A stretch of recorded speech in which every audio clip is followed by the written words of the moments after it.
Oui, en fait c'était faux parce que c'était basé sur des termes qui n'ont jamais été dits.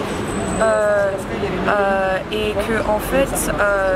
une étudiante en particulier a été niée l'accès à l'amphithéâtre Boudny, mais c'est pas par rapport à son appartenance religieuse ou ses revendications politiques, mais plutôt le fait que les services d'ordre l'ont reconnue et elle a été impliquée dans d'autres problèmes de cyberharcèlement contre des militants et des militantes pro-palestiniennes. Je pense que c'est regrettable qu'il s'est permis de commenter sur une situation où les faits n'étaient pas encore vérifiés, alors du coup que ça a beaucoup instrumentalisé ce qui se passe à Sciences Po en ce moment, et c'est extrêmement regrettable parce que c'est l'honneur des gens et il faudrait au moins faire un minimum de vérification avant d'avoir des accusations d'antisémitisme envers les gens.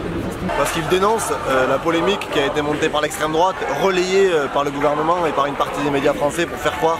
que la mobilisation des étudiants cette semaine à Sciences Po était une mobilisation antisémite. C'était une mobilisation contre le génocide à Gaza, en soutien du peuple palestinien. Et je suis venu ici apporter mon soutien aux étudiants de Sciences Po qui se mobilisent ce soir pour dénoncer ce qui se passe, pour dénoncer le génocide et continuer à alerter sur le massacre du peuple palestinien. Et la judiciarisation du mouvement de soutien à la Palestine, elle n'a qu'un objectif: faire taire aujourd'hui celles et ceux qui se mobilisent en France, qui se mobilisent tous les jours, chaque semaine, pour dénoncer un massacre et un génocide et l'inaction du gouvernement français. L'accès à rentrer dans la salle après, oui. Au premier, ils ont dit non, elle ne peut pas rentrer à cause de l'harcèlement, elle a harcelé des militants avant, mais après elle est entrée.